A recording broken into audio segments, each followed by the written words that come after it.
అండి. వాటి వీడియో వచ్చేసి మీకు సింపుల్‌గా పైపింగ్ ఎలా వేసుకోవాలి, కొత్తగా నేర్చుకునే వారికి కూడా నీట్ ఫినిషింగ్‌తో ఎలా వేసుకోవాలి, ఇన్విజిబుల్‌లోనే వేయాల్సిన అవసరం లేదండి. ఇలా కూడా మనం నీట్‌గా పైపింగ్ అనేది వేసుకోవచ్చనమాట. చూడండి ఇక్కడ నేనైతే క్రాస్‌గా ముక్క కట్ చేసుకుంటున్నాను. నేను ఇలా ఫోల్డింగ్ ఇచ్చేసి కుట్టు వేసి పెట్టుకుంటాననమాట పైపింగ్ క్లాతు. ఇది చాలా మందికి ఎవరు చూయించారో కానీ చాలా బాగా యూజ్ అవుతుందనమాట. చూడండి ఇలా ఓపెన్ చేసేసుకొని ఇది 1.5 ఇంచులు వెడల్పు తీసుకున్నాననమాట. ఇంతకెక్కువగా వెడల్పు అయితే తీసుకోకండి. ఎందుకంటే మనము ఇన్విజిబుల్‌లో వేసినప్పుడైతే ఏం పర్వాలేదు క్లాత్ అంతా ఖర్చులోకి వెళ్ళిపోతుంది. కానీ ఖర్చు ఎక్కువగా కనిపిస్తుంది కాబట్టి మీరు 1.5 ఇంచులు ఫస్ట్ ఇలా క్రాస్‌గా ముక్క తీసేసుకొని ఫస్ట్ వచ్చేసి దీన్ని ఒక ఫోల్డింగ్ ఇచ్చి స్టిచ్ వేయండి. మీరు వీడియోని ఎక్కడ స్కిప్ చేయకండి. మీకు మంచి టిప్స్ చెప్తాననమాట. చివరి వరకు చూడండి. ఇక్కడ చూసారు కదా! నేను పైపింగ్ క్లాత్‌కి స్టిచ్ వేయాలంటే నాకొక క్షణంలో పైననమాట. ఎందుకంటే చూయిస్తాను మీకు. చూసారు కదా! నా 2 వేళ్ళ మధ్యలో అంచనేది పెట్టేస్తాను. ఇంకా వెళ్ళిపోతూ ఉంటుందనమాట. ఎక్కడైనా మధ్యలో జాయింట్ వస్తేనే ఆపాల్సొస్తుంది. చూడండి ఆ 2 వేళ్ళ మధ్యన అలా క్లాత్ పెట్టేసి కొంచెం నా సైడ్ ఇలా లెఫ్ట్ సైడ్ ఫోల్డింగ్ ఇచ్చినట్టుగా ఇస్తాననమాట. కొంచెం ఫోల్డింగ్ ఇలా వంపినట్టుగా ఇచ్చేస్తే స్టిచ్ పడిపోతుంది. సన్నగా ఫోల్డింగ్ అయిపోయి ఈ విధంగా ట్రై చేయండి. చాలా స్పీడ్‌గా తొందరగా అయిపోతుందనమాట. చూసే వాళ్ళకి ఎలా వేస్తున్నారబ్బా! భలే ఉంది అన్నట్టుగా ఉంటుందనమాట. చూడండి ఇలా. ఎంత క్లాత్ అయినా ఈజీగా స్టిచ్ వేసుకోవచ్చు. 2 వేళ్ళ మధ్య నుంచి అంచు రావడం వల్ల చిన్న ఫోల్డింగ్ పడిపోతూ కుట్టు పడుతుందనమాట. పైపింగ్ క్లాత్‌కి నేను ఇలా స్టిచ్ వేస్తాను. వేసిన తర్వాత మనం పైపింగ్ ఎలా వేసుకోవాలో చూయిస్తాను చూడండి. ఇంకా ఇలా ఫోల్డింగ్ చేసిన తర్వాత కూడా హెచ్చుతగ్గులుంటుంది చాలా మటుకు. ఒక దగ్గర ఎక్కువగా క్లాత్, ఒక దగ్గర ఎక్కువ వెడల్పుగా, ఒక దగ్గర తక్కువగా ఉంటుంది. ఇక్కడ నాకైతే రాలేదు. కానీ అలా వచ్చిందనుకోండి, ఖచ్చితంగా కట్ చేసేయండి. ఎక్స్‌ట్రా మొత్తం అంతా ఒకే లెవెల్ ఉండేటట్టుగా ఇలా సీజర్‌తో కట్ చేసేయండి. నాకైతే అంతా ఒకటే లెవెల్ ఉంది సరిపడుతుందనమాట. కట్ చేయాల్సిన అవసరం లేదు. కానీ ఇక్కడ మీకు వీడియోకి చూయిద్దామని కొంచెంగా కట్ చేసుకుంటూ వచ్చాననమాట. ఇలా కట్ చేసి పెట్టుకున్న తర్వాత ఇప్పుడొచ్చేసి మనం బ్లౌజ్‌కి వేసేసుకుందాం. ఈ చిన్న చిన్నవి కూడా మాకు తెలీదా ఇంత క్లియర్‌గా చెప్పాలా అనుకోవచ్చు మీరు. కానీ చూడండి చివరి వరకి. నేనేమైనా చెప్పొచ్చు కదా! మీకు యూజ్ అయ్యే టిప్సు. అందుకనే చూడండి. ఇప్పుడైతే పైపింగ్ వేసేస్తున్నాను. నేనిక్కడ పాట్ నెక్‌కి పైపింగ్ వేస్తున్నాననమాట. స్టార్టింగ్‌లో నేనైతే కొంచెం ఎక్స్‌ట్రా పెట్టేసుకొని కుట్టు వేస్తాను. కొంతమంది ఇక్కడ ఫోల్డింగ్ ఇచ్చైనా కుట్టు వేస్తారు. ఎలా వేసినా అలాగే వస్తుంది. చూడండి ఇప్పుడు ఇలా పాదం మందం ఖర్చుతో షోల్డర్ కుట్టు అనేది బ్యాక్ సైడ్ ఉండేటట్టు పెట్టేసుకోండి. పెట్టేసుకొని నీట్‌గా మనం నెక్ ఏ విధంగా ఉందో ఆ విధంగా స్టిచ్ వేసుకుంటూ రండి. ఇక్కడ నేను పార్ట్ షేప్ వేస్తున్నాను కాబట్టి మూలల దగ్గర కొంచెం సూదిని కిందికి దింపేసేయండి. దింపేసిన తర్వాత క్లాత్ తిప్పండి. మనం తీసుకుంది క్రాస్ ముక్క కదా! నీట్‌గానే వచ్చేస్తుంది. ఎలాంటి కుచ్చు పెట్టాల్సిన అవసరం లేదనమాట ఇక్కడ. ఇంకా నీట్‌గా చివరి వరకు స్టిచ్ వేసుకుంటూ రావాలనమాట. మనము ఎప్పుడైనా నెక్ పట్టీ గానీ, నెక్ క్లాత్ కానీ లోడింగ్ చేసినా, ఏది చేసినా నెక్కులనేది సాగదీయకుండా కుట్టాలండి నిదానంగా. సాగదీసేసామనుకోండి ఏమవుతుందంటే అది సాగిపోయి కొంచెమైనా నెక్ పెరుగుతుందనమాట కస్టమర్‌కి. అలా కూడా షోల్డర్ జారే అవకాశం ఉంటుంది కాబట్టి నెక్కులు వేసేటప్పుడు ఖచ్చితంగా లాగకండి అసలు క్లాత్‌ని. మామూలుగా మనం ఇప్పుడు పైపింగ్ క్లాత్ అయినా, ఏ క్లాత్ అయినా పైన కొంచెం పెట్టేసుకుంటూ నీట్‌గా పాదం కిందకి వెళ్ళేటట్టు చూసుకోండి. ఇక్కడ నాకు కొంచెం ముక్క తక్కువ పడింది. ఆ ముక్క జాయింట్ వేశాననమాట ఇక్కడ. ఇలా నీట్‌గా మనం ఇన్విజిబుల్‌లోనే పైపింగ్ వేయాలని ఏమీ లేదండి. ఇన్విజిబుల్‌లో పైపింగ్ వేయాలని ప్రతి ఒక్కరికి ఉంటుంది. నీట్ ఫినిషింగ్ వస్తుందని చెప్పేసి. కానీ అది అన్ని బ్లౌజెస్‌కి సెట్ అవ్వదనమాట. సన్నగా జారిపోయే క్లాతులుంటే లోపల సైడ్ నుంచి ఖర్చు కనిపిస్తూ ఉంటుంది. అలాగే టైం ఎక్కువగా పడుతూ ఉంటుంది. మళ్ళా టైం ఎక్కువగా పట్టినప్పుడు కూడా అంత కస్టమర్స్ మనకు దానికి తగ్గట్టుగా రేట్ ఇస్తే మనం వేయగలుగుతాం. ఏది నేర్చుకుంటే ఏదైనా వచ్చేస్తుంది. ఇప్పుడు నేను వేస్తాను. కానీ ఒక బ్లౌజ్‌కి కూడా వేయననమాట. ప్రత్యేకంగా అడిగిన వాళ్ళకి మాత్రమే ఇస్తాను. టైం ఎక్కువగా పడుతుంది. మరి దానికి తగ్గట్టుగా కష్టానికి తగ్గట్టుగా డబ్బులిస్తే వేయొచ్చనమాట. ఇవ్వరనమాట. చాలా ఏరియాలలో తక్కువకే కుడుతున్నారు కదా! బ్లౌజెస్ ఇంకా.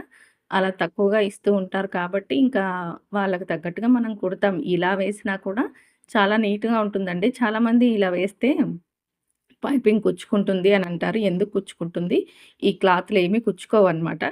మెత్తగా ఉంటాయి. ఈ గోల్డ్ కలర్ కానీ, సిల్వర్ కలర్ కానీ ఎప్పుడైతే కుచ్చుకుంటాయంటే వీటి అంచులు బయటికి కనిపించినప్పుడు కుచ్చుకుంటాయన్నమాట. అలా కనిపించకుండా స్టిచ్ చేయడమే మీకు చూయిస్తాను చూడండి. ఇంకా నేను 12 నంబర్ థ్రెడ్ తీసుకొని ఇప్పుడు మనం స్టిచ్ వేసిన దానిపైన ఖర్చు పైన పెట్టేసుకొని నీట్‌గా ఈ క్లాత్‌ని ఆ థ్రెడ్ పైనుంచి టైట్‌గా ఫోల్డింగ్ ఇచ్చేసి స్టార్టింగ్‌లో రఫ్ ఇచ్చి ఆ థ్రెడ్ ఎంతుందో అంతే వెడల్పు రావాలన్నమాట.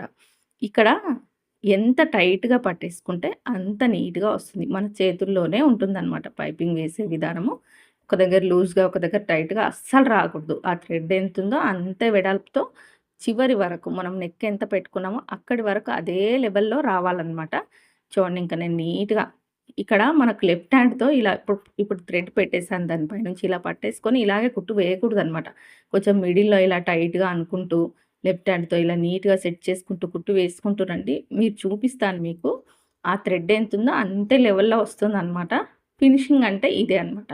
ఇప్పుడు లోపలికి గోల్డ్ కలర్ క్లాత్ కనిపిస్తుంది ఉల్టా తీస్తే కానీ బయట వైపుకి మాత్రము మనకెంత కనిపించాలో అంతే కనిపిస్తుందనమాట. నీట్‌గా థ్రెడ్ ఎంతుందో అంత నీట్‌గా వేయడం నేర్చుకోవాలంటే కొంచెం ప్రాక్టీస్ చేయండి. స్టార్టింగ్‌లో ఎవరికీ ఏది రాదు. కుడుతూ ఉంటే ఏదైనా వస్తూ ఉంటుందనమాట.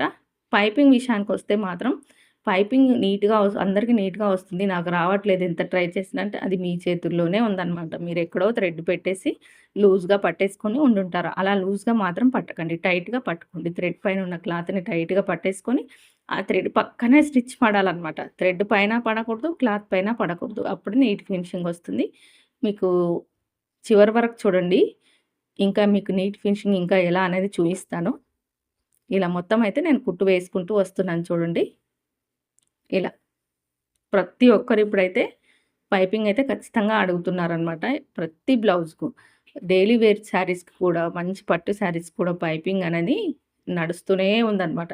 ఎన్ని థ్రెడ్స్ తెచ్చినా అయిపోతుంది. ఎంత పైపింగ్ క్లాత్ తెచ్చినా అయిపోతుందనమాట. నేనైతే కొన్ని గోల్డ్ షేడెడ్స్ వాడతాను. అలాగే కొన్ని పాలిస్టర్ కూడా వాడుతూ ఉంటాననమాట డైలీ వేర్ శారీస్‌కి. బావుంటుంది అది కూడా డబుల్ ఫోల్డింగ్ మీద వేస్తే.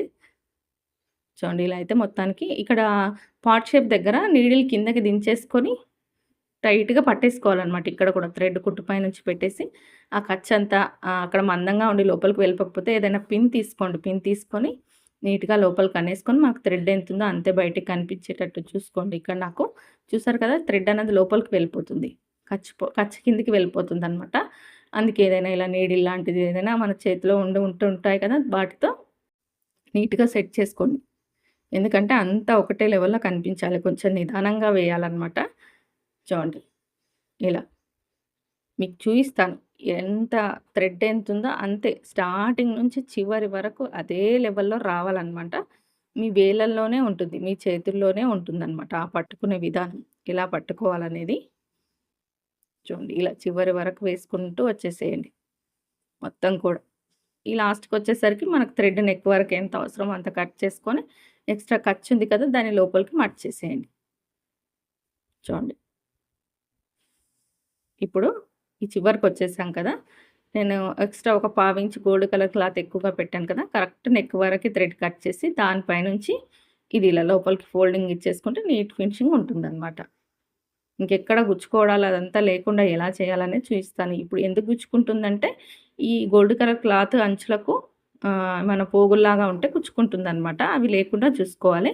చూడండి. చూసారు గదా! పైపింగ్ అనేది ఎంత నీట్‌గా వచ్చిందో, థ్రెడ్ ఎంతుందో అంతే. ఇంకా ఇన్విజిబుల్ పైపింగ్ ఏం పని చేస్తుంది చెప్పండి దీని ముందు? మనం ఇదైనా ఇంత నీట్‌గా వేయడానికి నేర్చుకుంటే, అదే వేయాలన్న అవసరం కూడా లేదు. అది కూడా మనకు వచ్చుండాలి. నేర్చుకోవాలి ఏదైనా కూడా కానీ, మన కష్టానికి తగ్గ ఫలితం ఉంటే దానికి తగ్గట్టుగా మనం వర్క్ నేర్చుకొని చేయాలనమాట. చూసారు కదా! ఇలా థ్రెడ్ ఎంతుందో అంతే సన్నగా వచ్చేటట్టు వేసేసాను. ఇక్కడ నెక్కుల దగ్గర షేపులు చూడండి ఎంత బాగా వచ్చేసాయో. ఇప్పుడు అసలైన ఫినిషింగ్ ఇవ్వరనమాట చాలామంది. ఏం చేస్తారంటే ఇక అయిపోయింది పైపింగ్ వేయడం అని చెప్పేసి డబుల్ స్టిచ్ వేసేస్తూ ఉంటారు. అలా వేయడం కరెక్ట్ కాదు. ఎందుకంటే ఈ లోపల ఖర్చుంది కదా! ఈ ఖర్చనేది ఈ క్లాత్ నుంచి బయటకొచ్చేసి కస్టమర్ వేసుకున్నప్పుడు గుచ్చుకుంటూ ఉంటుందనమాట. అలా గుచ్చుకోకుండా ఉండాలంటే మనం పెద్ద పననుకోకుండా ఒక 2 మినిట్స్ చూడండి ఇలా దీన్ని ఉల్టా తీసేసి ఈ ఖర్చులంతా నీట్‌గా కట్ చేసేయాలనమాట. మనం డబల్ స్టిచ్ వేసినప్పుడు దాన్ని దాటి రాకూడదు. ఈ ఫోల్డింగ్ కుట్టు దాటి రాకూడదనమాట అవి. అవి వచ్చేసే ఇరిటేట్ చేస్తూ ఉంటాయన్నమాట కస్టమర్ వేసుకున్నప్పుడు. అలా ఉండకుండా ఉండాలంటే ఇలా ఈ ఖర్చంతా నీట్‌గా కట్ చేసేయాలి. కొంచెం టైం పడుతుంది చిన్న చిన్న పనులకు. కానీ ఫినిషింగ్ మాత్రం బావుంటుంది. అది గుర్తుంచుకోవాలనమాట. చూడండి ఇక్కడ ఖర్చుగా ఇలా కనిపిస్తుంది కదా! ఇలా ఓపెన్ చేసేసుకోండి. ఓపెన్ చేసేసుకొని ఆ లోపల ఉన్న ఖర్చు మాత్రం కట్ చేసుకుంటూ వచ్చిన తర్వాత అప్పుడు స్టిచ్ వేయండి. మీరు డబుల్ స్టిచ్ చేస్తారా? లేదంటే హెమ్మింగ్ చేస్తారా? ఏదైనా అప్పుడు కస్టమర్‌కి కుచ్చుకోకుండా నీట్‌గా ఉంటుందనమాట. పని చిన్న పని తేడా అనమాట. మంచి పనికి నీట్ పనికి, నీట్‌గా లేని పనికి చిన్న పనే తేడా ఉంటుంది. చూడండి ఇప్పుడు ఇది కట్ చేసి వేయడం వల్ల కస్టమర్‌కి కుచ్చుకోదు. చూడ్డానికి నీట్‌గా ఉంటుంది. ఇంక మనకేముందులే అయిపోయింది పైపింగ్ ఇంకా డబుల్ స్టిచ్ వేసేద్దామని చెప్పి స్టిచ్ వేస్తే, అది పని నీట్‌గా ఉండదు. కస్టమర్‌కి కుచ్చుకుంటూ ఉంటుంది. నెక్స్ట్ టైమ్ వచ్చినప్పుడు నాకు ఆ గోల్డ్ కలర్ క్లాత్ వేయకండి నాకు కుచ్చుకుంటుంది అని చెప్తారనమాట. కాబట్టి ఈ చిన్న చిన్న టిప్స్ పాటించాలి. ఇప్పుడు నేను లోపల ఖర్చంతా కట్ చేశాను. కట్ చేసిన తర్వాత కుట్టు వేస్తున్నాను. ఇక్కడ ఈ గోల్డ్ కలర్ అంచు ఒక సైడ్ ఫోల్డింగ్ ఇచ్చాం కాబట్టి ఆ ఖర్చులు లోపలికి వెళ్ళిపోయాయి. లోపలున్న ఖర్చులు నెక్కు ఖర్చు కూడా లోపలికి వెళ్ళిపోయింది. ఇప్పుడు కస్టమర్‌కి కుచ్చుకునే పని లేదు. చూడ్డానికి నీట్‌గా ఉంటుందనమాట. ఇలా పైపింగ్ వేయండి. చూడండి ఎన్ని బ్లౌజెస్‌కైనా ఇలా వేసినా ఏం పర్వాలేదు. ఇన్విజిబుల్లే కావాలనేం లేదు. లేదు మేము అలా కూడా వేస్తాము అనుకుంటే వేసేయండి. నేనైతే నిజం చెప్తున్నాను. నాకు వచ్చు. కానీ ప్రత్యేకించి అడిగిన వాళ్ళకి మాత్రమే వేస్తాను. ఎందుకంటే టైం ఎక్కువగా తీసుకుంటుంది. దానికి తగ్గట్టుగా ఫలితం రాదనమాట. మా ఏరియాలో ఎక్కువగా ఇవ్వరనమాట. అందుకని చెప్పేసి ఇలాగే వేస్తూ ఉంటాను. చూడండి. అయిపోయింది నా పైపింగ్ ఇంకా. చూసారు కదా! ఎంత నీట్‌గా వచ్చిందో. ఇదే విధంగా హ్యాండ్స్‌కి కూడా వేసుకోవచ్చు. ఎక్కడైనా వీపు భాగానికి హ్యాండ్స్‌కు. చూసారు కదా! ఎంత నీట్‌గా వచ్చిందో. ఒక్క ఖర్చు కూడా బయటికి కనిపించట్లేదనమాట. ఈ విధంగా వేసేయండి. కస్టమర్‌కి నచ్చుతుంది. నచ్చితే లైక్ చేయండి.